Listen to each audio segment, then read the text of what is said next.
Menurut lo perkembangan hip hop di Indonesia ini gimana? Menurut gue perkembangan hip hop di Indonesia kalau dari kacamata gue pribadi berkembang dengan pesat, tapi ada satu kelucuan yang gue rasa lumayan menggelitik buat gue. Baskara lahirnya di Medan, Basboy lahirnya di Jatinangor. Betul. Terus di situ gue baru punya cita-cita gembelnya. Pengen sih gue nih kalau mereka ikutan bakal gila mampus. Iya. Gue pikir nih bakal bisa jadi sebuah sejarah lah gitu menurut gue. Tentang percintaan. Kalau ada nggak di situ diselipin? Ya kita sekarang makan udah gak bareng gitu. Cuman gue harap lu kenyang aja sih. Cuman kita gak akan makan semeja lagi gitu. Sedalam itu ya? Lu gak akan pernah makan semeja lagi sama gue. Oh, statement. Going on.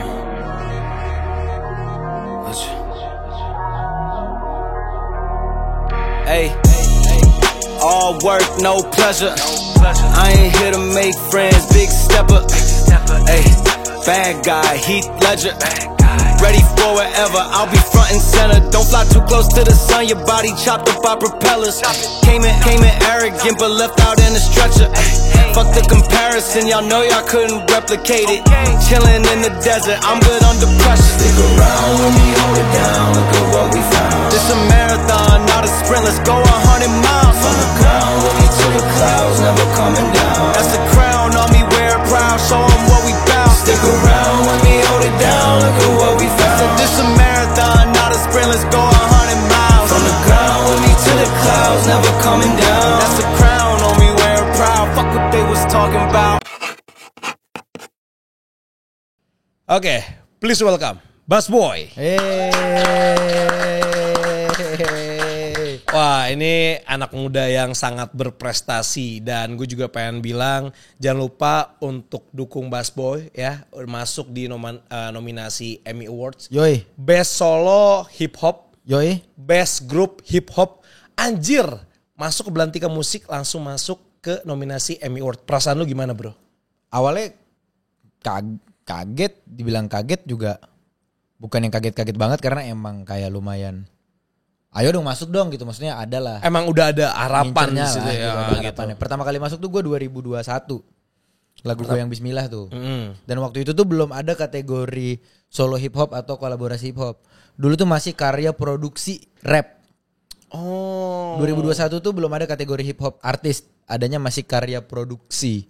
Sama kayak metal juga dulu belum ada. Sampai akhirnya sekarang udah terperinci nih. Yoi, gitu. Jadi hip hop artis gitu. Seneng ya yang pasti ya, ngerasanya kayak ternyata yang gue lakuin itu bisa dibilang ada dalam tanda kutip pengakuannya dari sebuah lembaga yang sebenarnya apakah karya perlu diakuin sama sebuah lembaga ya nggak perlu juga sih sebenarnya gitu. Kalau kita bilang butuh atau enggak, secara kebutuhan sih nggak butuh, cuman ya namanya diakuin sama lembaga yang jegrek pasti rasa bangganya dan rasa senengnya ada dong gitu. Nggak mungkin gue yang kayak apaan sih ini lembaga, nggak mungkin dong. Nggak, betul. Tapi kalau misalnya ngeliat juga kan memang banyak ya orang-orang di Indonesia yang memang berpatokan pada Emmy juga gitu. Yes. Kan. Kemarin menang di Emmy nih gitu. Tuh. Berarti ini pulang bawa piala ya? Semoga. Ya, amin. Makanya dukung ya kan. Let's go. Gitu. Tapi sebenarnya gini, Basboy, lu kenapa akhirnya memutuskan untuk di genre ini gue ngomongnya hip hop atau rapper nih? Lu berarti seorang rapper? Yes, rapper. Seorang rapper. Betul. Genrenya di hip hop. Gitu. Why? Karena kalau misalnya gue lihat kan lu kuliah di Bandung nih. Yes. Asli Medan kakak? Asli Medan ya kan. Kan biasanya di Bandung tuh banyak band gitu kan. Ariel ya kan. Digenjreng lah, musiknya digenjreng. Ya Peter Pan dan banyak band-band Bandung keluaran Bandung. Wah bagus-bagus semua gitu kan. Mau yang udah masuk di industri besar ataupun di indie tuh band gitu. Betul. Kenapa seorang Basboy milih rapper hip hop? Memang sebenarnya awalnya juga dari awal gua bermusik SMA ya, waktu di Medan juga gua ngeband. Oke. Awalnya. Berarti lu gede di Medan. Gua lahir dan dibesarkan di kota Medan. Tapi udah nggak ada logat-logat Medan ya ini? Tergantung bang. Oh iya. Kalau kita keluarkan yang keluar aja. Iya. Kalau cok itu salah ya? Itu Madura. Oh Madura, maaf. Kebalik lagi saya ini. Makanya saya begitu cinta Indonesia karena banyak kebudayaan gitu. Padahal salah anjing. Disepikin aja bang. Iya oke. Terus berarti gede di Medan, kuliah di Jatinangor di Unpad. Unpad Bandung. Oke. Bermusik tuh dari kecil sebenarnya. Dulu cuman di lesin piano lah dulu sempet sama nyokap lah gitu. Kas nyokap Batak ya. Yang kayak anaknya harus les matematika dan les piano. Biasanya tuh ada sepaket tuh nyokap Batak sama nyokap Cina tuh. Pasti anaknya kalau nggak les piano, les sempoa, les biola. Iya, musik klasik pokoknya. Iya. Bukan karena pengen anaknya jadi musisi, cuman karena katanya musik klasik bikin pinter. Oh, ada korelasinya ya? Ceritanya kan begitu. Shit, nyokap gue gak ngelesin gue di musik lagi. Ceritanya kan begitu. Nah itu yang gue bilang selalu jadi paradoksnya orang tua Batak sama orang tua Cina. Sering banget anaknya dilesin musik, tapi gak boleh jadi musisi. Lah. Tapi harus bisa main musik. Oke. Tapi jadi karir itu biasanya suka masih kontra gitu. Itu tuh gue bilang makanya ini paradoksnya kok aneh.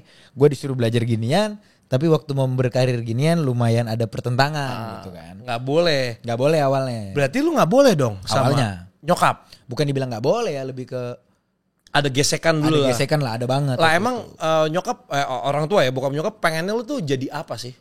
Jadi gak ada spesifik, cuman ya bisa gue bilang mungkin jadi memilih karir yang tidak di luar dari spektrum referensi mereka kali ya. Karena kan orang daerah nih bang. Maksud gue, akhirnya gue sekarang bisa ngerti kenapa orang tua gue se-worry itu waktu gue awalnya memilih berkarir di musik. Ya. Karena mereka kan juga gak punya referensi kayak orang tua di Jakarta. Misalnya orang-orang tua di Jakarta tuh waktu anaknya memilih musik gak sebegitu takut karena tetangga ada yang kayak gitu. Oh iya, saudara ada yang dilihat. Ada contoh ada gitu. Contoh, dan betul. ada contoh-contoh yang ternyata melakukan itu bahkan bisa makan enak. Ada banget contohnya. Sedangkan kalau orang tua daerah kan tetangga gak ada yang kayak begitu. Berarti ada arah ke PNS gak waktu itu? Enggak sampai PNS juga sih, cuman gua biasanya gara-gara nonton film tuh. Ya kan orang-orang Batak jadi PNS gitu. Enggak ada sih, cuman lebih ke berharapnya gue yang bisa dibilang normal-normal aja lah ya, berkarir di kantornya yang ting pakai lift gitu loh. Yang ya tipikal kantor lah gitu mungkin di bayangan mereka gitu, yang lebih bisa dilihat titik amannya menurut gue. Sampai akhirnya ya gue bisa menghasilkan dan menunjukkan hasilnya ke mereka, barulah mereka lebih bisa tenang. Sorry, kapan pertama kali lu dapat penghasilan ini dan lu nunjukin ke orang tua lu sampai akhirnya lu dapat lampu hijau lah lampu hijau lah ibaratnya. Sebenarnya penghasilan berupa rupiah tuh udah dari 2019. Start gue sebelum COVID banget tuh. Jadi gue start bermusik sebagai bassboy itu 2016. Itu masih di kampus. Dan itu di tahun 2016-2017. Tapi itu udah milih genre-nya udah bassboy itu. Udah bassboy ya udah namanya. Bassboy. Nggak pakai baskara lagi. Nggak pakai baskara lagi. Bassboy udah lahir. Makanya gue selalu bilang baskara lahirnya di Medan, bassboy lahirnya di Jatinangor. Betul. Nah di situ tuh masih manggung, dibayarnya t-shirt, dibayarnya paling pakai botol. Ya dibayarnya nggak pakai berupa cash lah intinya gitu. Sampai 2018 akhir lah tuh baru mulai gue nerima upah berupa cash. Tapi dengan jumlah yang ya boleh tau gak sih berapa? Paling 1 juta, paling banyak itu 1 juta juga ngerasanya dulu yang kayak gitu. Biasanya cuma t-shirt doang. Ya, itu juga t-shirt panitia lagi. Enggak sih, t-shirt brand sih. T-shirt brand, oke. Cuman ya berubah dia menjadi uang tuh rasa selebrasinya dulu waktu itu masih yang kayak norak lah. Terus akhirnya lu terakhir nyokap, let's go. Party. Enggak juga sih. Oh enggak. Cuman pasti kebanyakan ya duitnya dipakai yang beli barang-barang nggak perlu juga atau untuk gue pikir yang bermanfaat. Enggak juga sih gitu. Ya namanya juga orang baru pertama kali megang uang. Iya. Bingung juga kan harus diapain. Sama sih gue juga. Uangnya hampir rata sih ya menurut gue, orang yang baru pertama kali megang uang pasti bakal bingung. Ini mau diapain ini? Iya. Sampai di spend ke hal-hal bego baru tahu oh ternyata ini bego, berarti jangan lagi. Iya, betul. Iya kan? Betul. Nah, ya udah sampailah gue 2019 lulus dari kampus, gue pindah ke Jakarta. Dengan modal bersepik ke orang tua gue mau S2. Oh gitu. Iya. Karena kalau gue bilang gue pindah ke Jakarta mau ngapain? Mau nge-rap atau mau berkarir di industri kreatif, pasti dia worry banget. Dan gue males, jalan aja belum jauh tapi udah harus ada gesekan dan bentrokan berdebat itu. Banyak betul. Gue gitu. Ngabisin energi juga nggak sih? Makanya kan. Iya. Ya udahlah gue ambil lah waktu itu tes S2 di UI. Kebetulan lulus gue. Lah, terus gimana? Gue lulus, ya udah jadinya ada solid reason nih buat gue ke Jakarta. Oke. Karena kan pilihannya kalau enggak ya balik dong, beres dari kuliah. Gue nggak mau balik, ngapain juga gue. Selain nggak bisa gue berkarir musik, dengan ijazah gue SIKOM tuh di Medan industrinya juga nggak sebanyak di Jakarta pilihannya gitu. Mungkin kalau gue SE atau SH masih bisa lah gue. Walaupun tetap nggak mau ya pastinya ya kalau ditanya gue ya. Iya bener juga ya. Kalau Medan banyaknya SH juga ya. Ya kan jadi pengacara gitu kan. Medan tuh SH, SE, SKED. SKED tuh apa? Kedokteran. SKED. Kedokteran. Itu tuh karir-karir yang kebaca lah gitu di sono gitu. Cuman kalau kayak SIKOM kan rada bingung ya, di Medan tuh bukan yang kota banyak agensi. Gak banyak juga brand. Apa juga yang mau dikomunikasikan kan. Semua bisa pakai urat ya. Betul. Gak perlu grafis desain. Gak perlu gitu. Kau ngerti tidak gitu kan. Gak perlu campaign. Ngapain? Iya. Beli gak gitu kan. Ya udah akhirnya gue dapet si S2 itu, gue ke Jakarta. Sambil di sinilah gue dapat kebetulan manajemen talent. Pas banget gue waktu itu baru rilis EP berjudul Fresh Graduate. Nah itu diputerin lah gue sama dia gitu. Beruntung lah gue waktu itu si talent manajemen gue juga itu sudah punya satu talent yaitu Reality Club. Oke. Bareng lah tuh gue, maksudnya bareng. Di situ gue ngerasa ngelihatnya ada jalannya. Oh gue ditampung sama satu manajemen yang megang, walaupun belum gede-gede banget tapi ternama lah. Iya. Trusted lah ya, gitu. Apalagi kan lu ibaratnya orang daerah, lu pengen ada di industri ini, lu paham tapi lu nggak ada jalannya ibaratnya. Paham gitu. Tuh kan, jadinya gue ngelihatnya lebih kayaknya aman lah nih buat gue. Gue ikut di situ, manggung, ya adalah penghasilannya mulailah naik dia dari 1 juta jadi ke sekali manggung 3 juta, ada yang dapat di 5 juta. Tapi tetap ya waktu itu tidak ada jadwal yang stabil. Masih belum jelas tuh ya. Belum lah ya. Seminggu ada ngisi berapa kali? Belum tentu gitu. Paling sebulan sekali tuh udah baik banget ya menurut gue. Berarti sebulan sekali ibaratnya lu kalau misalnya dapat duit misalnya sekali mau 3 juta berarti penghasilan udah 3 juta sebelum dipotong manajemen, berarti itu uang hidup lu. Ya kurang lebih lah sekitar gue mungkin kalau dapat 2 kali manggung sekitar 5 juta lah penghasilan gue Tapi orang tua masih ngirim bulanan? Masih dibantu dikit lah waktu kemarin. Karena kan lu mau S2.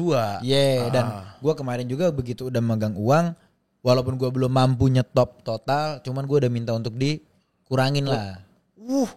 Anak berbakti kepada orang tua kau ya ternyata ya. Biar gue gak dibawelin juga gitu. Ya kan? Dodo lagi ya kan? Itu Manado ya. Kalau terlalu banyak didanain dan gue berperilaku tidak seperti yang mereka harapkan, kecewa mereka. Dan pasti ekspektasinya dan kontrolnya gede dong. Kayak lu udah gue, kok lu A gitu, kok lu malah nggak B gitu atau segala macam lah gitu. Jadi salah satu taktik gue waktu itu adalah dengan mengecilkan kucuran dana ya bisa gue bilang waktu itu. Dan banyak lah jadinya dengan keterbatasan gue banyak yang coba gue ambil job-job lain. Waktu itu gue juga ngambil casting buat iklan. Ya lumayan lah quick cash ya lumayan extras, 10 ya ekstras 2,5 juta 5 juta 3 juta yang mana kan kalau iklan juga kita tahu invoice-nya cepet juga cairnya. Iya betul. Lumayan. Tapi lu pernah gak kepikiran lu pengen jadi anggota DPR gitu? Belum ya. Belum. Enggak, soalnya gue tiba-tiba terinspirasi. Dia kalau jadi anggota DPR cocok banget nih untuk negara kita. Dana alirannya dipotong sama dia, dikecilin. Kan kalau di negara kita kan semakin digedein. Cocok lo jadi anggota DPRD kita, dikecilin, diirit-irit ya kan. Dia gak boros. Betul. Terus dari situ 2019 gua dapet lah deal sama Converse. Wih keren. Brand. Dapat brand gede lah gitu. Walaupun tidak dikasih nominal angka yang gede, cuman itu kan sebuah prestasi dan credibility yang bisa gua pakai buat nge-uplift brand gue sendiri gitu. Bisa gue jual lagi diri gue ke kanan dan kiri gitu dengan adanya credibility. Ini diberangkatin lah gue sama Converse ke KL. Terus waktu sampai ke Paris ya? Paris tuh 2022. Ini 2019 nih. KL dulu tuh. KL dulu awalnya ke KL. Terus beres dari KL di bulan Mei 2019. Gue berangkat ke LA di bulan November. Widih. Berangkatin lah tuh sama Converse dan lain segala macam. Ngebus lagi lah karir gue. Gue rilis lagi single waktu itu pertama kali berjudul Make Me Proud, itu featuring Metermos. Dan itu single gue pertama yang secara statistik belum pernah nih going se-well ini. Waktu itu dalam seminggu langsung bisa nge-hit 100,000 stream. Ya kalau kita pikir kan angka sekarang 100.000 stream kecil ya gitu. Dulu 2019 gede bro. Gede dan dalam seminggu gitu. Seminggu 2019 gede itu segitu. Dan itu ternyata gue ngerasa kayaknya ini nih it's time gitu. Ini kayaknya nih waktunya gue nih. Iya kan, udah gue pulang dari LA, single gue going well. Bookingan udah masuk tuh, itu posisi rilis single Februari bang. Maret April bookingan udah masuk nih. Widih. Lempeng hidup gue nih, gue pikir kan lempeng nih. Maret Covid. Oh iya lagi. Oh iya ya. Covid. Lah. Ya udah. Cancel dong semua. Cancel semua dan gue tipe orang DP belum pada DP lagi. Tapi ada beberapa ya DP masuk, cuman kan still nggak cukup buat menghidupi kehidupan Covid yang panjang kemarin. Oh shit. Dan gue juga tipe orang yang selama 2019 itu ada panggung-panggungan yang bisa gue bilang sebenarnya dikit banget juga enggak, ada cukup lah sebenarnya bisa gue bilang. Iya. Gue belum mengenal juga namanya konsep menabung. Waktu itu. Jadi ya 2019 itu duit masuk 5 juta, habis 5 juta, masuk 15 juta, habis 15 juta. Berapa yang masuk? Bakbuk aja semua. Segitulah yang keluar. Oke. Karena dengan anggapan bulan depan kan ada lagi. Oke. Bulan depan kan ada lagi, bulan depan bisa kan ada jadi lagi. pelajaran sebenarnya. Iya. Benar. Nah, di situ tuh dengan mindset kayak gitu, gue pikir Maret sama April udah lempeng dong karena ada bookingan. Iya. Sedangkan uang gue tuh cuman cukup sampai Februari. Iya lagi pas Maret lagi itu. Maret banget kan itu kejadiannya. 19 kalau nggak salah. Iya, betul. Maret tengah lah itu ya waktu itu. Ya udah, ngedrop lah tuh gue. Ngedrop parah. Masih coba untuk ngotot nggak pulang ke Medan gitu. Gue masih kayaknya bisa nih apa diapain di Jakarta. Dan waktu itu kan awal-awal Covid bisa kita bilang suram banget ya. Suram. Parah. Wah, parah. Semua kayak ibaratnya kayak di film-film zombie-zombie gitu loh. Gelap. Tapi udara makin bersih ya. Bersih kan. Di Jakarta udara bersih cuman ya suram aja karena ini bener nih Jakarta gitu kan. Iya. Kayak bukan Jakarta nih Asli gitu. deh. Macet rewel, nggak Sepi, macet aneh, kaget, iya kan. Terus ya udah dari situ gue nggak kuat dan bokap nyokap, gue kan anak satu-satunya ya. Oh lu ini? Gue anak satu-satunya. Bokap nyokap nggak ada anak yang lain selain gue. Dan di situ belum tahu aja kali. Nggak. Oh enggak ya? Nggak bukan karena gini. Karena gue pernah mengalami hal itu gitu. Tiba-tiba, oh ternyata gue punya adik lagi gitu. Kalau ini enggak sih ya. Enggak ya. Sejauh ini enggak ada ya. Aman ya. Jangan aman ya. Terus ya udah gue disuruh bokap waktu itu untuk mending lu balik. Dalam artian ini kondisi kesehatan juga dan lain-lain. Kalau bokap nyokap lu di sini kenapa-kenapa Gak ada yang jaga. Gak ada yang bantuin gitu. Lo juga di sono, lo bisa apa sih emang kata bokap gue. Lo juga gak bisa apa-apa gitu. Uang lu juga udah gak ada gitu. Mending lo pulang kata bokap. Gue pulang lah tuh dan hokinya gue, hari gue flight itu gue lupa hari apa. Besoknya tuh bandara tutup. Oh iya bener, bandara sampai tutup ya. Yeah. Semua transportasi umum tutup. Tuh. Itu gue gak kebayang kalau beneran gue telat. Oh tahu jadi apa gue di kosan. Dilalerin udah kali gue. Waduh. Boleh tahu bokap nyokap masih aktif kerja sekarang? Bokap sih udah lebih ke bisnis-bisnis kecil-kecilan untuk ngisi usaha. Maksudnya kegiatan hariannya aja lah ya gitu. Bukan lagi yang aktif banget untuk punya karena penghasilan. Udah pensiun juga. Umur udah 54, 55 gitu. Nyokap ibu rumah tangga dari dulu. Oke. Jadi untungnya lu pulang di waktu yang tepat sebelum bandara tutup. Lu berapa tahun akhirnya stay di? Gua balik itu Maret, gua balik lagi ke Jakarta Juli akhir. Maret, April, Mei. Oh, dua bulanan lebih dikit lah ya. Bendera putih, Bang. Di sana juga nyerah. Gak bisa apa-apa juga kan. Maksudnya di Medan akhirnya yang gua coba lakuin untuk kemarin tuh income tambahan. Gua coba untuk bikin ilustrasi kayak misalnya lo kirim foto atau misalnya lo kirim foto temen lo buat ulang tahun, gua gambarin kartunnya. Wow. Ya udahlah buat nyambung-nyambung uang tipis-tipis lah ya, gitu. Lu bisa gambar ini kan lu nggak dilesin gambar nih dengar-dengar. Lu bisa gambar dari otodidak aja. Cuman ya karena untuk bertahan hidup aja.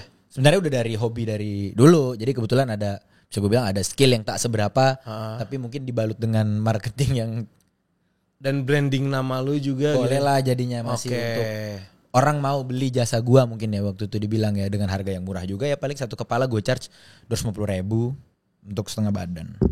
Ukuran berapa tuh?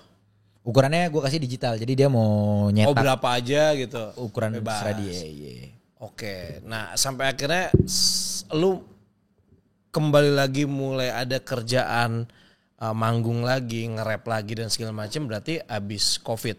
Jadi gue Juli itu balik ke Jakarta sebenarnya bukan karena udah ada kerjaan tapi lebih ke gue udah nggak betah aja di Medan. Karena gue ngelihat di Jakarta udah mulai bergerak walaupun masih pelan. Oh geraknya. ini ada, iya. PSBB ya udah mulai bergerak. Di situ gue dia gatel dan nggak bisa gue bilang mungkin nggak bisa gue pungkirin ada FOMO-nya juga gitu ya ngelihat kawan-kawan sama pelaku mulai berinisiasi lah untuk bikin collab digital lah atau apapun itulah gitu.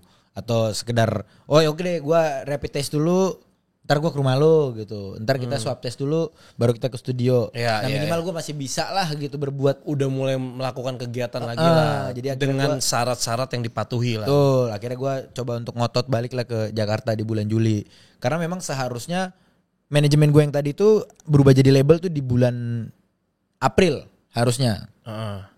Dan gue akan signing kontrak sama label di bulan April. Cuman kan semuanya jadi mundur karena si COVID. Ya udah, jadi gue berharapnya gue balik ke Jakarta by this year gue tanda tangan lah, terima uang lah gue habis itu minimal gitu gue pikir kan. Ya sampai situ sih belum. Jadi waktu di Medan gue sempat produksi dua single sama salah satu rapper Medan.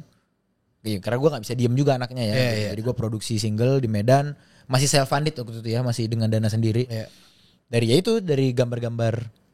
Modalnya kekumpul dari situ.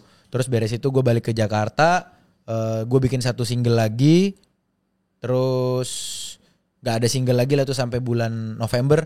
Bulan November lah gue sign sama si brand itu yang mundur dari April itu kan. Label tadi. Sama label tadi, terima uang lah gue yang walaupun bisa dibilang amountnya nggak gede-gede banget tapi lumayan membantu gue untuk nge-kickstart hidup gue kembali. Di tengah Covid masih jalan terus bro sampai 2000 berapa ya kemarin 2022 ya. Sampai 2022 betul. Gitu. 2021 gue rilis album pertama gue Adulting for Dummies. Yang di situ ada lagu Bismillah yang mungkin jadi lagu gue yang orang paling familiar ya mungkin sampai hari ini ya lagu Bismillah. Nah dari situ tuh baru mulai prestasi albumnya sendiri juga baik secara kritik baik secara statistik adaan. Pas pula mulai secara pemerintah juga makin mengendor. Mulai demand untuk main di acara yang semakin bergengsi dan semakin gede. Berdatangan lah waktu itu. Mulailah gue pertama kali itu main di Idea Fest. Jadi waktu itu acara offline pertama itu Idea Fest di M-Block.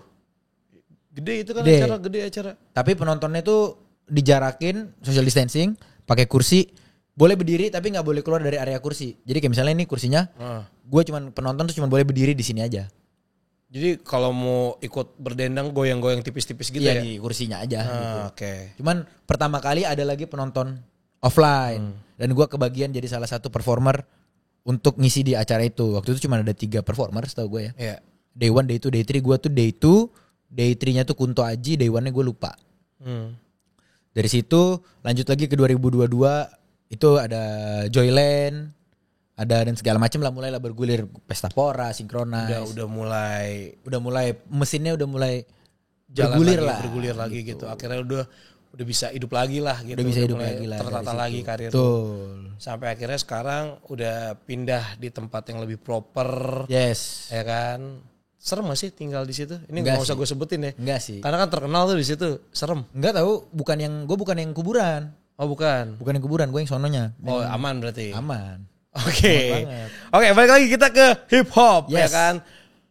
Menurut lo perkembangan hip hop di Indonesia ini gimana? Menurut gue perkembangan hip hop di Indonesia kalau dari ini disclaimer aja ya, mungkin ini dari kacamata gue pribadi. Berkembang dengan pesat, tapi ada satu kelucuan yang gue rasa lumayan menggelitik buat gue. Apa tuh? Hip hop. Jadi basically kalau yang gue tangkap dari sepengamatan gue, seanalisis gue, hip hop itu kan it's a whole culture ya gitu. Iya. Dia bukan cuma musik, dia budaya. Di situ juga ada fashion, di situ juga ada visual. Lengkap lah dia A sampai Z-nya gitu. Bukan cuma hanya musik, tapi udah gerakan budaya yang dimulai di Amerika. Kita tahu sama-sama tahu di Amerika. Nah, di global, maksudnya di dunia secara luas, hip hop itu jadi the new pop. Kayak contoh kita bisa perhatiin sekarang musik yang paling mendominasi mungkin di Indonesia untuk musik luar bisa gue bilang salah satunya adalah K-pop. K-pop sendiri kan hip hop. Iya lagi. Iya dong. Iya benar. Iya dong. Bajunya coba lihat, itu baju hip hop. dance-nya dance hip hop. Di setiap K-pop group itu selalu ada rappernya. Blackpink rappernya Lisa sama Jennie. Oh iya ya. Bukan pop ya padahal itu berarti ya. Ya sekarang hip hop itu udah jadi pop. Sama kayak di tahun 80 rock and roll itu popnya. Oh, Pop kan intinya musik populer. Populer. Apapun suaranya, apapun Iya. karakter musiknya, apapun apanya, selama dia populer, dia musik pop. Iya, Makanya gue bilang tadi secara global musik pop hari ini tuh udah hip hop. Iya. Walaupun dengan label-label baru yang tidak lagi ditotok dibilang oh ini musik Hip hop. Ya, gitu. makanya kayak tadi gue baru sadar K-pop iya juga ya. Hip hop. Beat-beatnya, Beat-beatnya. ada rapnya juga, Ada rapnya, bener. dance-nya. Pantes gue suka banget sama Lisa ya. Fashion Gitu gue. nyambung ya. Terus Iya. dari situ gue ngelihat trennya semua turun ke Indonesia, menyerapnya dengan baik kecuali musik. Di Indonesia perkembangan musiknya tidak sepesat perkembangan budaya hip hop yang lainnya. Paling pesat itu menurut gue visual sama fashion di Indonesia. Sesimpel kalau ditanya maksudnya gimana gitu. Ya hari ini kalau kita mau ngeliat hip hop di Indonesia kita datang aja ke H&M. Itu kan udah hip hop semua. Iya Kita lagi. datang ke Zara. Iya. Dan itu kan bukan brand baju untuk yang ngerti-ngerti aja. Itu kan brand baju rakyat lah gue bilang. Iya. Maksudnya umum. Hmm. Bukan brand baju niche atau segmented ya menurut gue. Bahkan baju umum aja hari ini influence-nya udah hip hop banget. Nggak usah jauh-jauh. Maksud gue Kang Arman Maulana aja bajunya Essential Fear of God. Iya. Pakai off-white. Skena banget tuh. Iya hip hop banget Hip hop, kan. iya, hip hop musiknya banget. tapi gigi gitu. Iya. Rawal dari Facebook baru. Iya kan? bener.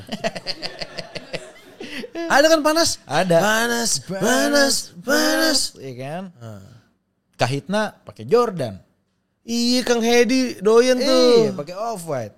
Nah, berarti kan budaya hip hopnya meresap, tapi kecuali musik yang percepatannya tidak secepat yang lain-lainnya. Bener juga ya. Itu makanya gue bilang ada satu kelucuan yang agak menggelitik. Tapi itu jawaban yang sampai sekarang gue nggak bisa pecahin jawaban pastinya.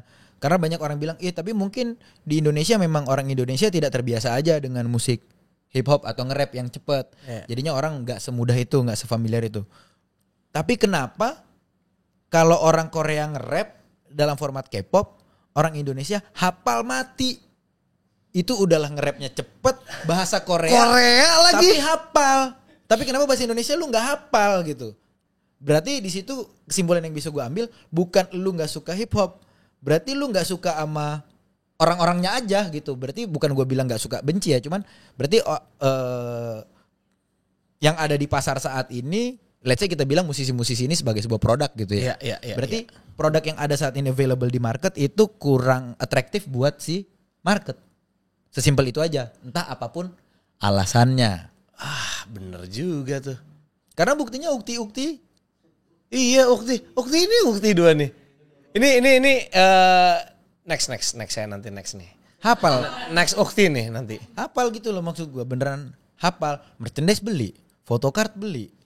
Gelang-gelangan, kipas-kipasan apa semua beli. Konsumtif gitu maksud gue kesana. Dan yang di deliver juga sama. Musiknya nge-rap gitu. Kenapa dia nge-rap bahasa Korea yang tulisannya Hangul, tulisan cacing aja. Dia gak tahu artinya apa. Hafal. Berarti kan sebagai produk itu atraktif buat mereka konsumsi. Berarti ini PR terbesar lu dan temen-temen juga dong. Iya. Di musik hip hop gimana caranya biar bisa atraktif. Iya kurang lebih gitu. Akhirnya menurut gue di sini mungkin ya gue bilang ya gitu dengan analisa gue yang apakah ini valid, up to everybody menilai ini valid atau enggak. Ini kan hanya analisa pribadi ya balik lagi. Menurut gue akhirnya di sini yang jadi peran penting gimana cara kita ngedobrak formula tadi untuk biar hip hop ini nggak cuma jadi skena tapi jadi industri. Kan karena menurut gue saat ini hip hop belum di level industri di Indonesia. Masih di level komunitas. Walaupun ada beberapa pelaku-pelaku yang mampu menembus level industri, tapi secara keseluruhan dia kan belum jadi industri, dia masih menjadi musik komunitas. Yang suka-suka aja, yang ngerti-ngerti aja gitu pada kenyataannya di lapangan gitu. Itu tuh menurut gue yang makanya gue bilang tadi lucu dan menggelitik. Tapi sebenarnya gini, elunya aja yang memang harus lebih usaha, lebih effort atau memang ada support misalnya let's say ya, dari pemerintah lah atau apa, menurut lu ada peranan penting gak sih pemerintah untuk ngebawa pesan ini? Dua-dua ya menurut gue ya. Dalam artian kayak para pelaku juga harus lebih aware, lebih melek sama lanskap audiens hari ini. Ya balik lagi nih bakal menuai pro kontra. Banyak pelaku yang lebih idealistik yang mikir ngapain gue mikirin audiens gitu ya. Gue bikin apa yang gue mau aja. Ya Seniman. sok terserah. Sok terserah gitu. Cuman kalau lo berharap rupiah dari sini, ya lo juga harus bisa terima bahwasannya karya seni lo juga merupakan sebuah komoditas yang harus bisa ditukar sama uang dong gitu. Iya. Ya, setuju. Ya balik lagi orientasi pelakunya mau kemana. Kalau memang dia pengen menjadi seni murni tanpa memikirkan unsur-unsur komersialitas, hak dia juga dong gitu. Sok mangga weh Iya. gitunya. Tapi jangan komplain kalau lu kenapa ngerasa penjualannya nggak gede gitu. Ya. Jangan komplain gitu. Karena itu juga kemauan Lu. pilihan lu gitu. Dan kalau yang sangat memikirkan komersil dan gimana caranya appealing dan laku tapi ngerasa tidak punya kredibilitas seni juga jangan komplain gitu. Iya. Karena lu juga orientasinya lebih ke komersil mentok gitu. Iya. Jadi balik sampai lagi. akhirnya karyanya juga nggak jelas gitu. Nah, jadi makanya gue bilang balik lagi lebih ke tergantung orientasi si pelakunya masing-masing. Cuman yang pasti menurut gue pelaku hari ini harus jauh lebih melek, harus jauh lebih sensitif terhadap audiens. Sekarang kan nggak bisa kita pungkirin hari ini bang, audiens tuh pinter banget. Ya. Nggak lagi kayak zaman dulu. Zaman dulu tuh audiens suka nggak suka, ngerti nggak ngerti, kalau udah ada di TV ditelen. Betul sekali. Zaman dulu begitu benar. Iya kan? Benar. Yang penting dia disiarkan lewat corong media yang dianggap kredibel dan layak. Oh ini berarti layak buat gue konsumsi. Karena kata media A ini layak. Sekarang kan mau media A bilang oke, media B bilang oke, media C bilang oke. Kalau buat dia gak cocok, ya gak cocok. Nggak gitu. cocok betul. Sekarang audiens bisa lebih tebang pilih lah maksud gue. Lebih prasmanan ya, buffet ya. Jadi mau milih yang mana? Gue lebih cocoknya pakai lauk ini gitu Iya, kan. masing-masing gitu. Masing-masing. Bisa benar. kita bilang lah lebih bebas hari ini audiens. Karena kan medianya juga nggak centralized sekarang. Bebas, ada sosmed, ada A, B, C, D. Banyak banget Banyak gitu. banget. Di sisi yang lain, pemerintah juga menurut gua perlu punya peranan gede. Bukan untuk nge-push, ayo dong dengerin hip hop. Tapi menurut gua balik ke hal basic. Ningkatin, let's say gue bilang mutu pendidikan. Dan lain-lain. Oh justru malah lebih ke basic lagi ya? Lebih ke basic lagi karena akhirnya yang dari penglihatan gue nih bang, kayak hip hop kan itu budaya global sekarang gue bilang ya. Dan untuk kita keep up sama global ya butuh pertama udah pasti kemampuan bahasa Inggris yang mumpuni. Sesimpel itu aja gitu. Betul, Karena betul, kalau betul. kita ngelihat ke negara sebelah di Malaysia tuh musik rap gede banget. Jadi skena musiknya kalau di Malaysia itu gedean rap daripada band-bandan. Oke. Kalau kita band. Kalau kita band-bandan. Sama solois lah. Solois lah gitu ya. Di Malaysia itu malah kalau acara rapper pasti lokal, tapi kalau band atau solois manggilnya dari Luar. Indonesia. Indonesia. Selalunya biasanya gitu. Dan beneran industri rap di Malaysia itu bisa gue bilang sekarang industri. Karena udah jadi itu Udah gede. jadi dan beneran rapper tuh jarang view YouTube-nya di bawah 1 juta lah. Anjay. Simpel itu aja gue bilang ya. Dan rapper tuh banyak macemnya gitu. Kalau di Indonesia kan rapper masih bisa lo Iya. nggak sebanyak di sana mungkin supply-nya gitu. Ya kan. Bisa bilang. Iwaka. Sekoji, Sekoji. Tuan 13. Lu. Tuan 13. Kalau yang dulu nyanyi Keras Sakti itu siapa ya? Kok gue lupa namanya. Iya tapi itu rapper juga dong. Bener. Rapper dong. Iya, rapper dong. Iya beda generasi kan. Oh ya Iwaka. Iya. Sekoji. Lu. Tuan 13. Oh beda. Beda angkatan kan. Oh iya beda angkatan Iya. semua. Satu-satu doang. Iya. Dan itu satu nama yang mungkin bisa naik ke industri level gitu. Yang akhirnya orang umum yang tidak terlalu suka hip hop juga bisa ngelihat. Ada banyak sebenarnya cuman tidak terlihat. Nah kalau di Malaysia tuh yang terlihatnya aja banyak banget. Dan itu dari satu angkatan yang sama. Belum dari angkatan yang ini. Gokil segitu gedenya berarti. Segitu gedenya. Berarti Kalau- memang ada harapan ke arah sana dong ya. Pengennya bang. gitu. Pengennya. Kalau kita ngelihat Vietnam atau Thailand, acara TV-nya itu acara idolnya itu udah acara idolnya rap. Wow. Rap itu udah jadi tontonan masyarakat berarti kalau udah di TV kan gitu.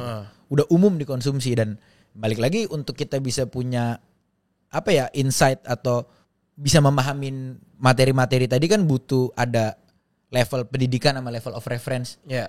yang dibutuhkan untuk bisa ngerti materi ini nih gitu. Nah itu kan datang dari pendidikan. Kembali ke basic yang Kembali tadi ke lo basic. bilang. Kayak gue bilang kalau contoh tadi ke Malaysia, di sana supir taksi aja bahasa Inggris, casis cus. Wajar kalau supir atau kasir atau pekerja-pekerja kerah biru atau keturunan-keturunan yang lahir dari keluarga berkerah biru itu tidak ngerasa jauh atau asing di saat mengkonsumsi musik-musik rap bahkan dari Amerika, Inggris dan mana-mana pun karena mereka ngerti apa yang diomongin. Reference levelnya, language levelnya dapet. Jadi makanya gue bilang tadi kalau untuk pemerintah nggak spesifik, ayo dong kita dengerin musik hip hop, nggak, tapi lebih ke hal-hal dasar untuk bisa lebih keep up sama globalisasi. Karena akhirnya kalau gue ngelihatnya hip hop dari kacamata globalisasi. Oke, tapi kenapa sih kok lu akhirnya memilih genre hip hop dan lu memilih jadi rapper dengan tadi kan lu sempat bilang bahwa bahasa, ya kan? Kenapa orang-orang ukti-ukti itu pada hafal dengan bahasa Korea dan segala macem gitu. Sedangkan ini kita rapper-rapper Indonesia pakai bahasa Indonesia, lu aja belum hafal gitu. Nah tapi kenapa lu akhirnya memilih dengan bahasa Indonesia dan logatnya tuh Melayu? Karena pertama kalau gue mungkin ditarik balik kenapa gue milih nge-rap dulu kali ya. Jadi awalnya waktu gue di kuliah tuh gue pengen bikin band lagi. Oh sempat kepikiran? Tapi, jadi bukan, gue pengen jadi rapper? Enggak, berarti band dulu? Yes. Oke. Masuk kuliah 2014 gue pengen nge-band tapi tidak pernah menemukan anggota band yang cocok dan mau melanjutkan bandnya. Seringnya acara kampus main sekali deh. Oh iya. Lu megang apa? Piano? Gue main gitar sambil nyanyi biasanya. Oh enggak, kan dulu di lesinnya piano sama nyokapnya makanya gue nanya. Gitu. Mas Yofi ya. Yoi. Oh berarti gitar? Gitar gue. Sama nyanyi? Sama nyanyi. Oke. Dan band gue juga dari dulu ya bukan genre yang maksudnya umum juga ya gitu. Kebanyakan gue mainnya punk, hardcore. Weh, jauh lagi itu. Ya dibilang jauh dari hip hop sih gak jauh ya, sama-sama budaya. Tapi kan yo. Cuman kan spirit movement dan lain-lain komunitasnya juga tumpang tindih ya. Oh. Ya musik arus pinggir lah gitu. Biasanya kan musik arus pinggir tuh walaupun beda genre dan apa. Tapi tetap ada. Tumpang tindih menyatu dan untuk saling mensupport satu sama lain gitu. Jadi makanya gue bilang tidak jauh gitu sebenarnya dari hip hop. Kalau secara sound sih ya jauh gitu. Iya. Dan dari situ gue nggak nemu member. Emang gue dari dulu juga dengerin rap ya karena Medan sendiri terutama waktu gue grow up itu salah satu kota yang hip hopnya kenceng. Medan di 2000-an. 2000 sampai 2010-an tuh Medan tuh rapnya kenceng. Salah satu rumah hip hop dulu namanya Zero One yang dikenal secara nasional itu banyak juga berakar dan bermarkas di Medan. Zero One tuh kalau hari ini orangnya tuh ada Young Lex, ada Laze. Young Lex dari sana? Enggak dari sono, cuman maksudnya Zero One tuh nyampe Medan dulu gitu. Maksudnya kayak ada HQ Medannya gitu. Jadi Medan tuh salah satu kota yang diperhitungkan untuk hip hop sama kayak Jogja. Yang hip hop itu populasinya gede lah gitu bisa gue bilang. Dan influence hip hop tuh memang dari dulu udah selalu ada juga buat gua dari gua growing up di Medan. Sampai akhirnya 2014 gua masuk kuliah. Gak bisa kita mungkirin kan 2014 itu sneaker ngetren lagi. Yoi. Lagi naik banget tuh. Tren sneakers kan itu tumpang tindih sama hip hop. Waktu itu di Amerika juga hip hop lagi pecah beneran jadi pop. Dan ya jadinya ngulik ke sana lagi gitu gua. Dan di saat gue mulai ngulik ke sana lagi dengan tadi kesulitan gue untuk dapat personil band, akhirnya bikin gue apa gue nge-rap aja ya. Tapi kan nggak sekonyong-konyong apa sih sekonyong-konyong. Bener ya? Iya, sekonyong-konyong. Tidak semudah itu lu tiba-tiba apa gue ke rapper aja. Men, nge-rap tuh susah loh. Gue dengerin lagu lu, gue mencoba untuk bisa nyanyi karena beberapa bintang tamu gue itu kan penyanyi-penyanyi pop gitu kan. Even suara gue hancur, even suara gue jelek, gue buta nada, tapi minimal gue bisa catch up. Yes. Ngikutin rap, even gue suka pun susah banget. Paham. Gitu. Nah, lu tiba-tiba itu gimana belajarnya?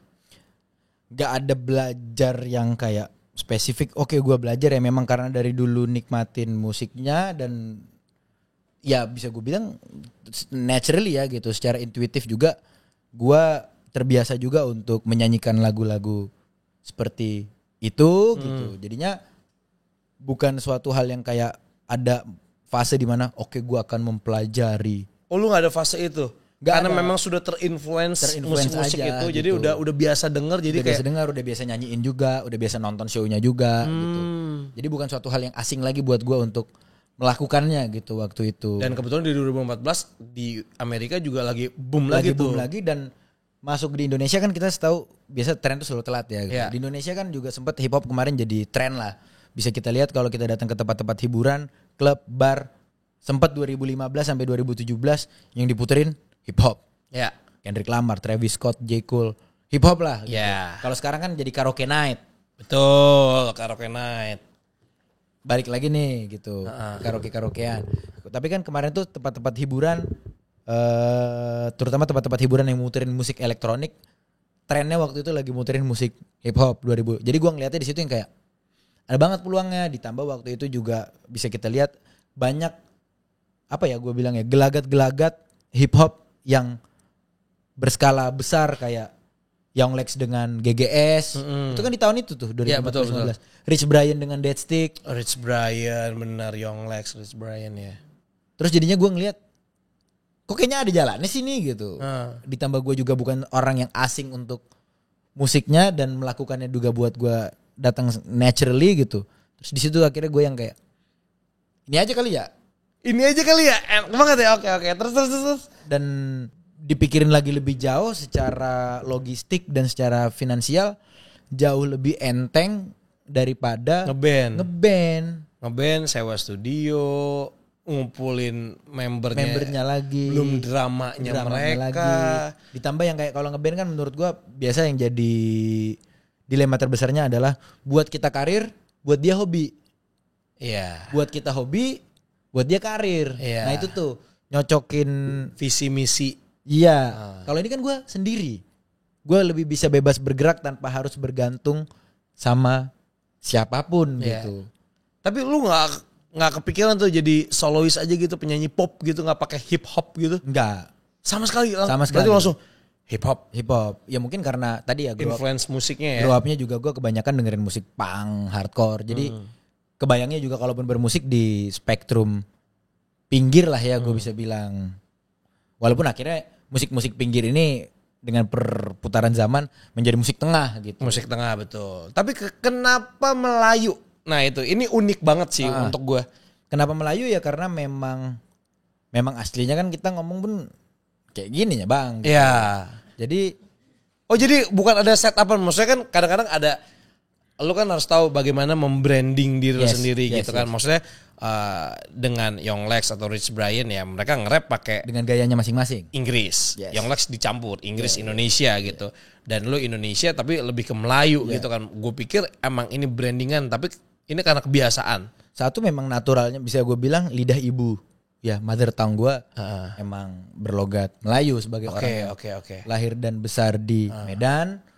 Tapi awal-awal gue bikin single-single pertama gue sebagai bass boy itu malah full English.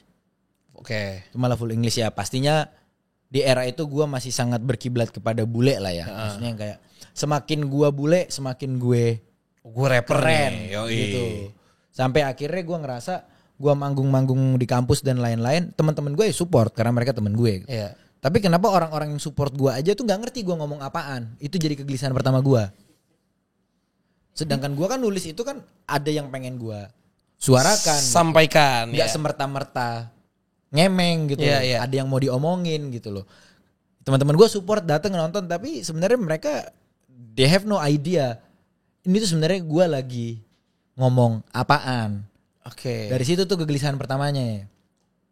Kayaknya akan lebih oke kalau gue bisa dengan bahasa yang komunikasinya lebih mudah dipahamin sama orang yang baru denger, let's say lah gitu. Iya. Jadi misalnya gue manggung di mana, ada orang yang nggak tahu gue, nonton gue, dia ngerti yang gue omongin, dia suka mungkin sama yang gue omongin, jadinya kan bisa pulang nanti dia ngecek lagi gue siapa.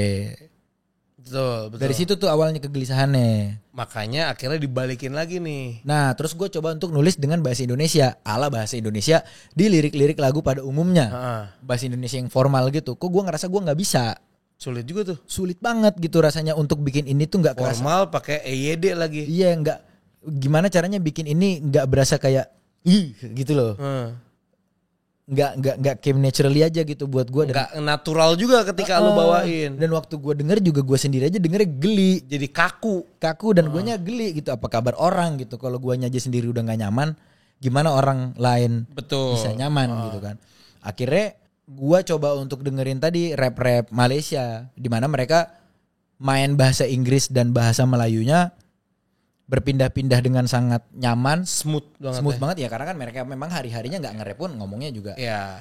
udah pindah-pindah bahasa banget gitu. Dan gua ngerasa gua orang yang juga punya kemampuan bahasa Inggris yang cukup fluent gitu menurut gua bisa punya lidah Melayu ini, kenapa nggak gua combine gitu. Toh emang hari-hari juga gua kalau nelpon mak gua lidah Melayu, gua ngomong sama temen gua pakai logat Jakarta, ngomong sama temen gua yang kanan gua ngomong Sunda. Iya. Kenapa gua Tadi harus ngomong sama gue Sunda. Sunda. Pas gue tanya orang mana? Medan. Medan dia. Oke. Nah itu akhirnya di situ gue pikir kenapa nggak gue keluarin aja semua diri gue. Oke, benar. Toh dengan gue keluarin semua diri gue akhirnya yang bikin musik gue nggak akan bisa direplicate. Akhirnya mungkin sekarang gue ngehnya adalah rasanya tuh kalau denger lagu rap mungkin orang pun nggak ngelihat videonya, tapi kalau liriknya udah kayak begitu tuh pasti langsung Bass Boy. Iya. Karena akhirnya nggak make sense buat orang yang tidak berlatar belakang atau tumbuh besar dengan segala rentetan peristiwa kayak gua untuk ujuk-ujuk Pakai bergaya seperti itu komunikasinya. Betul. Jadinya jadi ciri khas dan baru jadi branding. Sebenarnya semuanya datangnya intuitif, bukan yang dari awal di strategi. Udah bukan strategiin gitu karena kepentok-kepentok masalah mulu sampai akhirnya kebentuk lah ini. Iya, gitu. baru akhirnya setelah pakem, oh ternyata ini branding gue gitu. Tapi ngomong tadi kan lo sempat cerita bahwa kan kalau band itu kan susah ya, visi misi aja, bisa hobi yang satu karir, mikir dan segala macem. Belum lagi nanti lu bikin karya gitu. Ya. Sebagai seorang rapper bikin produksian, lu kan tadi tahun segini bikin single, bulan ini bikin single gitu. Sesulit apa sih? Apakah ada treatment khusus untuk membuat musik rap sendiri di dalam hip hop ini? Gak ada sih ya sebenarnya kalau gue dari gue ya. Dan gue bukan orang yang teknis terutama. Gue orang yang lumayan bisa gue bilang tidak terlalu banyak memperhatikan technicalities. Oke. Dan gue adalah tipe konsumen. Karena kan gue selain produsen musik, tentunya juga gue konsumen musik. Betul. Gue selalu kurang suka untuk menikmati musik-musik yang nilai jualnya tuh adalah technicality. Seberapa jagonya. Gue sukanya lagu enak aja buat gue. Walaupun mungkin secara teknis itu cetek banget. Tapi kalau enak ya enak Bener. aja gitu. Gue gak harus yang kayak, makanya gue juga dalam memproduksi karya gue juga gak harus yang nge-rapnya wah dengan peribahasa, dengan majas. Jadi gue ngomong seenak jidat lah ya gue bisa bilangnya. Kalau gue rasa enak.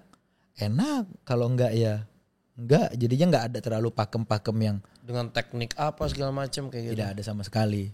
Kalau untuk gue pribadi ya. Berarti lu selama ini nge-produce musik lu sendiri atau ada produser musiknya lagi Ada sekarang? produser dan banyak produser gue. Oke. Jadi gue selalu tahu, oh gue pengen bikin track yang lebih banger, gue larinya ke dia. Oke. Gue pengen bikin track yang lebih mellow, gue larinya ke dia. Gue pengen bikin track, jadi gue belanja. Oke. Liriknya selalu gue. Iya kan? Berarti kan lu harus membuat lirik itu gimana caranya biar dalam lirik itu kan pasti kan ada pesan yang pengen lu sampein, ada apa yang pengen lu sebarkan lah ibaratnya gitu. Ya lirik selalu dari gua dan notasi juga selalu dari gua, nada-nadanya juga selalu dari gua. Biasanya gua directingnya sampai visualnya juga dari gua, directingnya, merchandise juga dari gua. Jadi gua semuanya dong. Gua usahakan Bass Boy itu hanya sebuah karakter yang tinggal di satu dunia. Dunianya gue yang desain. Jadi waktu orang mungkin ngelihat gue tuh bisa aja dia suka karena universe-nya, bisa aja suka dari Bass Boy-nya, dan begitu dia suka dari salah satunya, ada banyak pilihan untuk ruang dia bermain di dunia yang gue ciptakan gitu. Gue nggak pengen hanya menjual atau mendorong Bass Boy sebagai orang atau figur, dah tok gitu. Tapi tidak ada dunianya gitu. Jadi ya kayak kan berasa beda ya sekarang kita nonton Spider-Man yang MCU, kita tahu ada MCU-nya nih gitu, ada dunia yang dibangun, sama dulu Spider-Man standalone. Kalau dulu yang Spider-Man standalone keren, tapi ya Spider-Man aja gitu. Gak punya teman-teman. Gak punya teman-teman, gak ada dunia yang bisa dieksplor, gak ada Easter egg, gak ada ina itu. Nah dengan adanya kayak gini tuh bisa lebih gua mainin banyak, bahkan sampai ke campaign di medsos, sampai ke merchandise, sampai ke kolaborasi dan lain-lain. Jadinya juga bisa gua kembangin yang dengan harapan bisa juga menjadi lini-lini bisnis kali ya. Itu dia benar. Karena dari lini-lini ini akhirnya ke bisnis dan akhirnya kalau udah ngomongin bisnis ya kan lah tercipta si industri itu tadi Industri kan tadi, gitu. betul. Tapi ngomongin kolaborasi, gue waktu itu sempat lihat konten lu sama Andin. Yoi. Wih, itu gimana sih? Lu kalau ngajak kolaborasi musisi-musisi Indonesia, Ya. itu approachingnya gimana sih lu? Biasanya itu nggak pernah langsung gua approach. Selalu modelannya adalah gue bikin lagu, terus gua ngerasa karena kan gua kan juga terinspirasi dari banyak musisi. Kebetulan lagu yang gua bikin yang akhirnya ngajakin Andin itu emang inspirasinya album Gemintang Bintang. sama albumnya Andin yang Kinanti. Album Andin era 2002, 2003 ya waktu itu. Emang inspirasi musiknya ke sana gitu. Akhirnya setelah gua tulis baru di situ muncul BM-nya. Wah ini kayaknya gila sih kalau yang menginspirasi gue ikutan. Ya. Ceritanya gitu. Jadi tapi gua waktu itu kalau untuk specific case yang sama Andin, Bang, gua nggak ada sama sekali kepikiran untuk ngajak dia. Karena gua nggak punya jalurnya Oke. dan gua ngerasanya Sama sekali. dia jauh banget dari gue dong. Dia senior jauh lah gitu maksud gue. Bahkan gue udah tahu Andin tuh dari gue SD. Iya dong. Iya. Jadi gue ngerasanya tuh kayak out of my league lah. Di luar jangkauan tangan gue. Jadi kemarin tuh sempat kepikiran untuk ngajak salah satu musisi Indonesia indie cewek. Yang gue gak bisa sebut juga sekarang karena udah tidak jadi ya gitu. Untuk ngisi partnya Andin. Tapi tetap konsepnya itu adalah Si sebuah albumnya. homage ya gitu. Lagunya ini sebuah apa gue bilang ya kayak sebuah tribute yang nggak harus spesifik banget tribute gitu, cuman merayakan musik Andin lah gitu gue bilang. Tapi penyanyinya bukan Andin waktu itu karena gue mikirnya kalau Andinnya di luar jangkauan nih. Udah nggak mungkin lah ibaratnya Kejauhan dulu nih, mikirnya. gitu.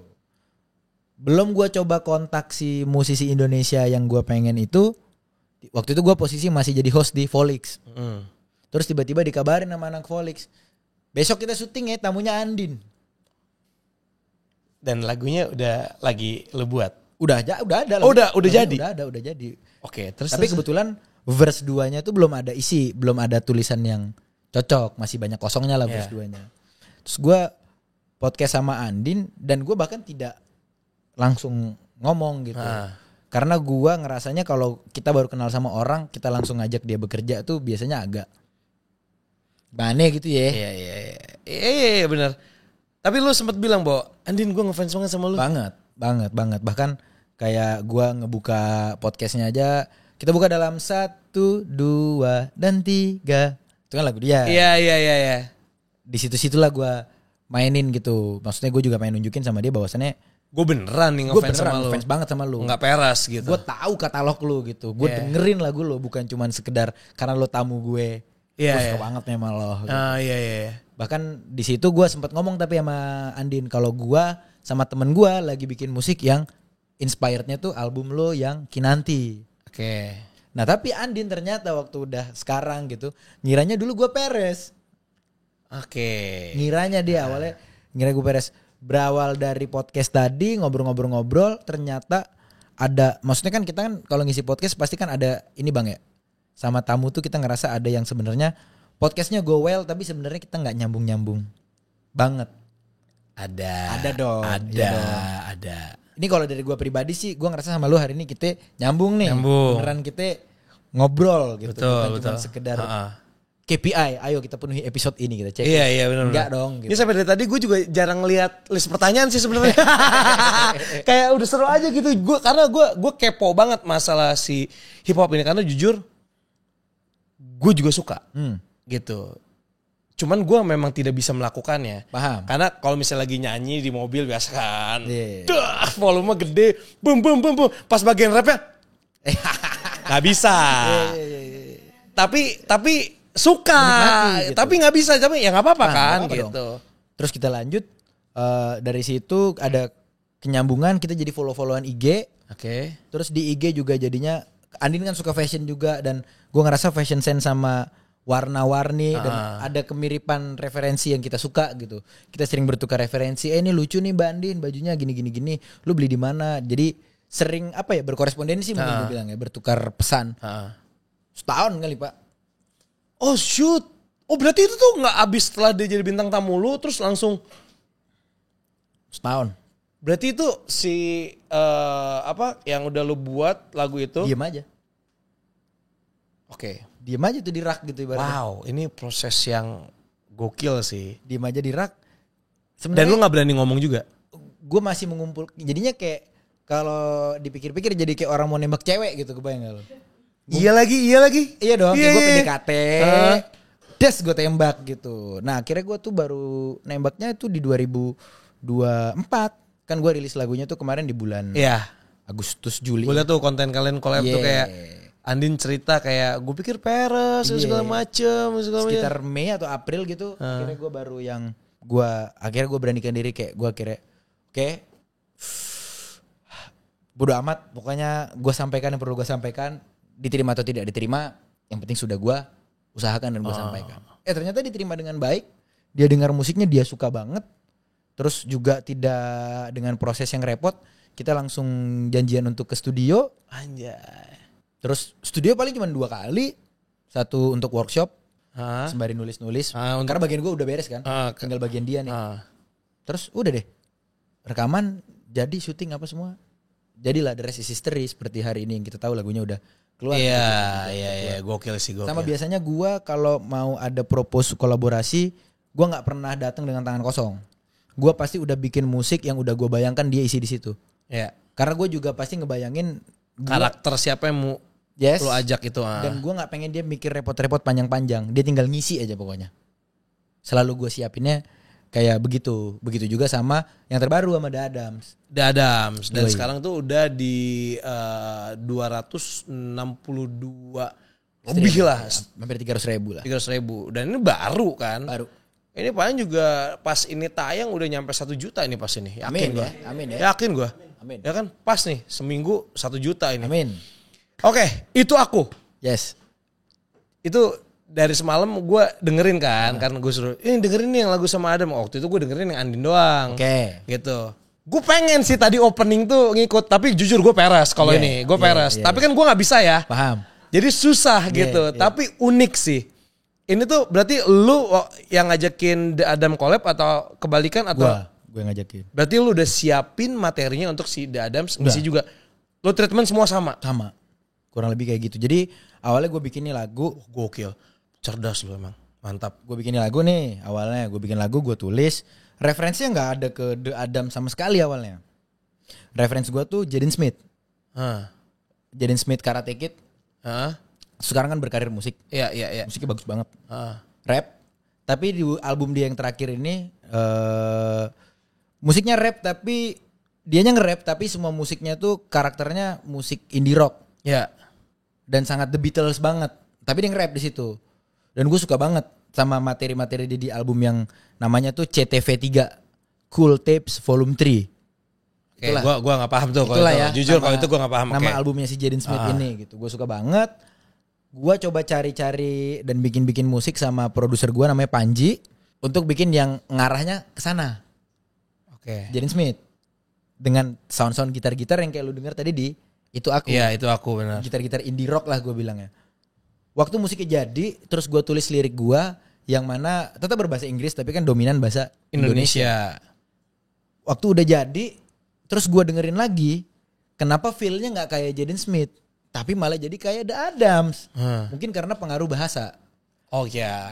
Sama kan kayak lu nonton SpongeBob bahasa Inggris yang asli sama nonton Indonesia. SpongeBob dubbing, feel-nya beda kan. Ya.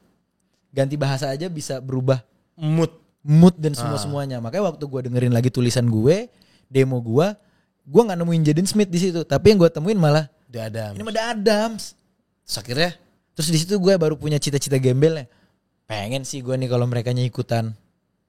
Bakal gila, mampus. Iya. Gue pikir nih bakal bisa jadi sebuah sejarah lah gitu menurut gue. Terutama untuk rilisan rap featuringnya sama The Adams tuh kan apa gitu. Iya. Dan gue coba untuk kontak ke tim gue. Yang mana juga dulunya nama tim gue tuh ada Mas Baja ya. Salah satu orang label gue. Dulunya siaran bareng sama Ale, gitarisnya The Adams. Dan gue sama Alenya kenal juga secara personal. Jadi dibantuin lewat Mas Baja lah bridging komunikasinya waktu itu. Oke, ya udah cari waktu aja dulu, suruh datang ke studio bocahnya gitu. Ya kan mereka abang-abang ya. Iya, lu datang lah. Dateng lah gue, sowan dulu lah gitu. Dipalakin gak? Kagak sih. Oke, kirain. Kagak.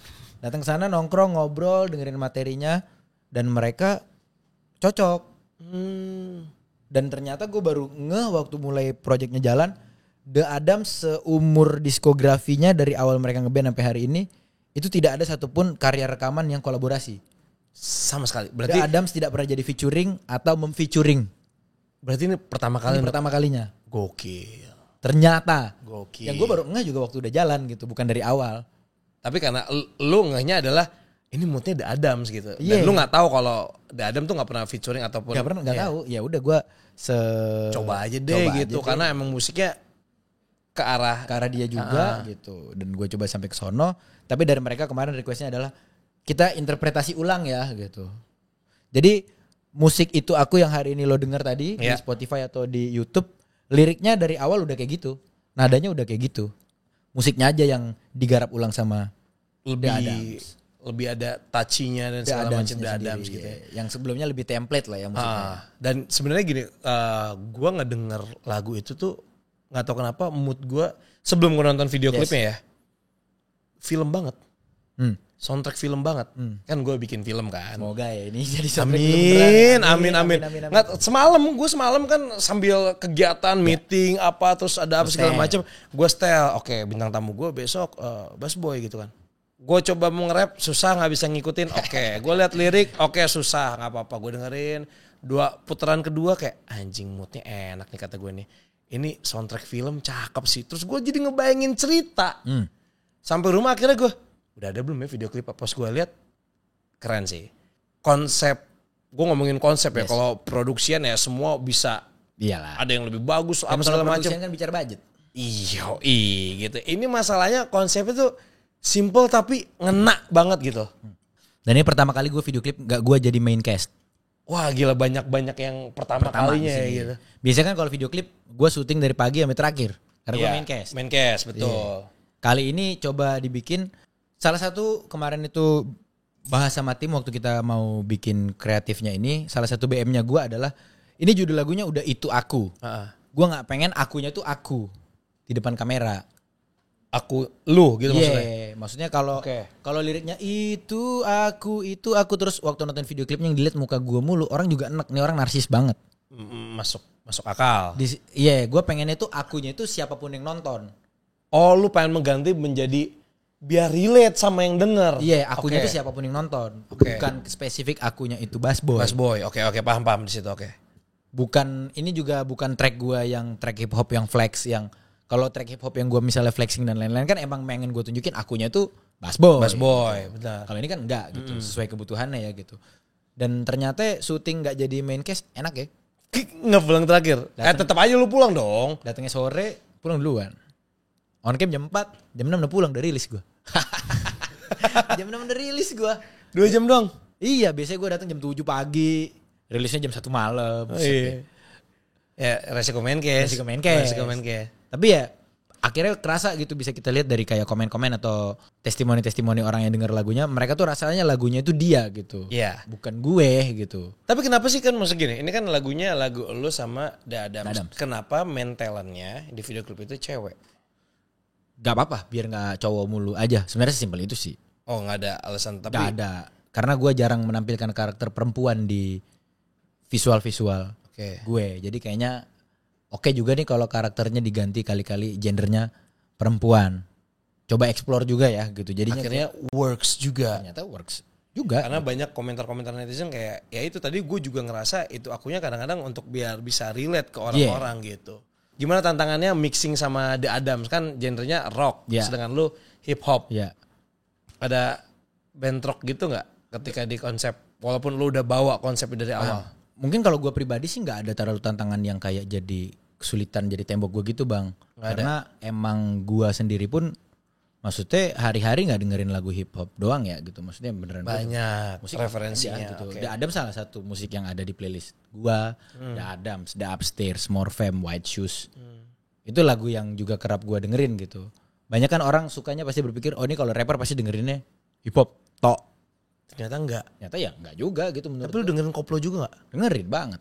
Mantap kakaknya ini. Dengerin banget. Suka banget gue. Lagu gue yang Yuda Best sama yang Starling kan yang sama Converse juga featuring Phil Koplo. Iya bener juga, Iya bener. kan? Iya bener. Cinta Pantesan banget, banyak iya bener. Emang gue dengerin musik suka aja gitu, dengerin musik yang lain-lain. Dan referensi-referensi rapper-rapper luar juga yang gue dengerin kayak tadi gue bilang Jaden Smith, ada si ini, si itu, si ini, si itu juga semakin hari secara sound musiknya juga nggak lagi totok sound hip hop ya gitu. Jadi dengerin orang rap di atas musik yang nggak hip hop itu udah bukan jadi suatu hal yang aneh juga buat gue. Jadinya gue hanya melakukan yang biasa gue lakukan saja rasanya gitu ya, intuisi aja, nggak ada yang kayak di mana ya nyari celah untuk masuk atau jadi natural aja gitu kan. Aja gitu. Oke, tapi kalau misalnya kan lu tadi bikin lirik juga ya kan, terus juga musiknya udah di ini, cuma nanti sama mereka ada Adams kan ditambah lagi biar ada feel-nya dan segala macem. Nah sebenarnya kalau ngomongin lirik gitu, sebenarnya di Itu Aku tuh lu mau bercerita tentang apa sih? Sebagai seorang pendengar pasti ada beda pengertiannya daripada yang nulis. Nah kadang-kadang ada perbedaan itu, yang gue pengen tahu tuh. Sebenarnya cerita tentang aku ya, maksudnya cerita tentang gue gitu yang gue rasain. Tapi dalam spesifiknya gue bilangnya gini kalau untuk ngejelasin lagu Itu Aku, karena lagunya itu chorusnya atau yang menjadi bait intinya itu sebuah jawaban kan dari sebuah pertanyaan. Betul. Itu akunya jawaban. Pertanyaannya adalah siapa yang tinggalkan yang tersayang demi kesempatan, itu aku. Nah maksudnya ini adalah pertanyaan yang jadi sering gue tanyain ke diri gue waktu di proses gue penulisan lagunya gitu. Terutama di era-era tahun 2024 ini bikin banyak gue ngereflekt ke arah sini gitu bang. Menurut gue manusia setiap menanyakan pertanyaan itu pasti udah punya ekspektasi jawabannya. Iya. Itu menurut gue. Ya. Hampir rata tuh kita nanya karena kita pengen denger jawaban demikian. Kayak lebih ke afirmasi gak sih? Seringnya begitu. Makanya kita tanya pertanyaan sedemikian rupa agar mendapat jawaban yang kita harapkan. Nah, kalau kita rentet tadi liriknya mulai dari verse-nya, dari bait-baitnya, setiap di baitnya itu kan lebih kesongong. Kayak muka siapa yang dipapan iklan sepanjang jembatan. Dengan ya itu salah satu pertanyaan yang gua tanyain ke diri gua untuk memberikan ketenangan, afirmasi bahwasannya kayak siapa sih ini yang udah achieve ABCDE? Siapa sih ini yang udah usaha capek-capek dan sekarang bisa punya prestasi ABCDE, bisa ngasilin ABCDE? Itu aku gitu. Tapi ternyata yang enggak gua duga-duga dengan gua tanyain pertanyaan itu ada pertanyaan susulan yang berbunyi tadi, siapa yang tinggalkan yang tersayang demi kesempatan. Itu semua kan kesempatan ya. Maksud gua yang gua korbanin juga enggak sedikit gitu. Dan akhirnya bikin gue itu yang di situ tuh ya. Itu tuh. Dan akhirnya di situ yang bikin gue bertanya-tanya, emang ini sepenting itu sampai gue harus ngorbanin keluarga gue? Emang kejayaan, glory, uang, ketenaran, prestasi, emang ini sepenting itu untuk dikejar sampai waktu luang, sampai kesehatan pribadi, waktu bersama keluarga, momen-momen penting dalam hidup bersama orang-orang tersayang, emang ini nggak lebih mahal dari ini?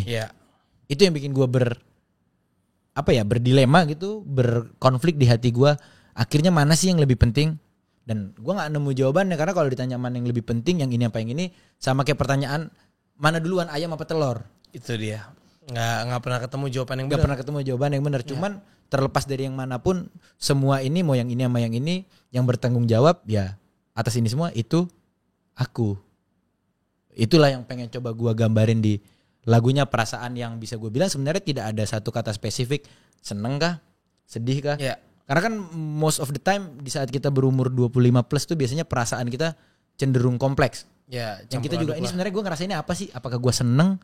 Apakah gue sedih? Gue seneng tapi gue sedih. Gue sedih tapi gue seneng. Kayak misalnya contoh lu pernah ada kejadian, let's say gue bilang kecopetan. Di hari itu lu sedih banget. Tapi besok ternyata karena lu kecopetan jadinya lu ketemu si A, B, C, D, E yang ternyata ngebuka karir lu. Baru tuh di situ lu akan melihatnya yang kayak kecopetan adalah sebuah kesialan yang ternyata jadi mujur. Iya. Itu kan perasaannya udah abu-abu ya. Abu-abu banget. Kompleks gitu. Nah gue pengen coba untuk apapun kekompleksan yang gue rasain di dalam diri tuh gue tuangin dalam lagunya gitu loh. Gue bekukan. Jadi gue tuh biasanya nulis lagu tuh dengan tujuan untuk membekukan sebuah waktu ya gitu. Rentang waktu di saat gue lagi di fase A. Biar fase itu selalu teringat sama gue. Biasanya gue bekukan jadi lagu. Jadi kapanpun gue ingin mengunjungi diri gue di masa itu atau perasaan itu udah ada wujud fisiknya gitu. Rupa lagu. Tapi aja sih. Ada ini gak sih? Maksudnya kan ini kan dibuatnya emang lu udah jelasin tadi. Tapi ada gak sih? Gue masih penasaran nih. Ada gak sih pengalaman pribadi lu yang lu tuangkan ke dalam lirik lagu itu? Semua lirik kalau liriknya tuh pukul 2, pukul 3 cruising eye di Jakarta ya. Gue pulang jam 2, jam 3 di Jakarta. Terus di Jakarta jam segini dah pulang, today tak banyak kerja. Lalu lintas lumayan, aku lewat Senayan. Oke, lebih spesifik lagi pertanyaan gue. Tentang percintaan. Kalau ada nggak di situ diselipin kisah percintaan lo? Karena kalau misalnya itu aku ini kan memang elu, gitu. Tapi kayak percintaan. Karena gue denger nih, waktu ada nikahannya Mahalini sama Iki di Bali, ada yang tidur di daerah Jalan Nusa Dua, katanya ada yang habis curhat galau. Itu siapa ya? Basboy. Itu aku ya? Iya, itu aku. Itu kenapa bro? Aku kusut. Dia digambarkan di lirik lagu itu tidak sebagai sebuah spesifik kasus cinta gua, tapi sebagai sebuah gambaran jadi itu di verse 2. Dan agak disamarkan dengan pembukaannya. Kau tak perlulah telepon, no you bukan family. Kau tak ada waktu aku butuh sosok family. Back when aku tak punya, tak makan tak mengunyah. Walau kita pisah meja, wish you kenyang selamanya. Itu gua gambarkan di situ. Oke. Oh tapi itu puitis loh itu. Kalau didengerin pelannya akhirnya puitis banget loh itu. Walau kita pisah meja, wish you kenyang selamanya. Ya kita sekarang makan udah gak bareng gitu. Cuman gue harap lu kenyang aja sih gitu. Cuman kita gak akan makan semeja lagi gitu. Sedalam itu ya? Lu gak akan pernah makan semeja lagi sama gue. Oh statement. Lu gak akan pernah makan semeja sama gue. Dan itu digambarkan bukan hanya untuk orang spesifik yang dalam cerita percintaan, tapi itu juga kepada orang-orang yang mungkin gua rasa selama ini pernah menyepelekan gua, membuang gua di saat gua butuh dan lain-lain. Itu sebuah pernyataan bahwasannya kita nggak akan pernah makan semeja, cuman gua harap meja lo penuh. Gua nggak akan pernah berdoa meja lo kosong. Seburuk-buruknya lo sama gua gitu, seenggak mau-maunya gua makan sama lo, gua selalu berdoa meja lo penuh makanannya. Udah, itulah gua gambarkan di lirik bait yang itu tuh. Gokil. Yoi. Sedikit dong, gue selalu pengen ini nih ngevideoin bintang tamu gue. Kasihlah sepukul 2 pukul. Apa sih bahasanya sepukul 2 pukul lagi? Nyanyian. Sebentar, ini cara silent handphone gue gimana nih? Oke. Lagu itu aku ya? Yoi dong. Kau tak perlulah telepon, no you bukan family. Kau tak ada waktu aku butuh sosok family. Back when aku tak punya, tak makan tak mengunyah. Walau kita pisah meja, wish you kenyang selamanya. Ku di radio dalam juga dalam radio. Counting some of my income inside the nail studio. Nails done, hit the gym, gotta do my cardio. If you wanna get to me, kontak CP di bio. Anjay.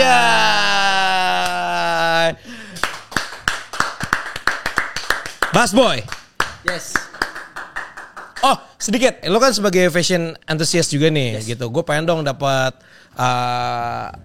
insight dari lo, tapi gue tetap pengen ngasih sih sebenarnya. Sebentar.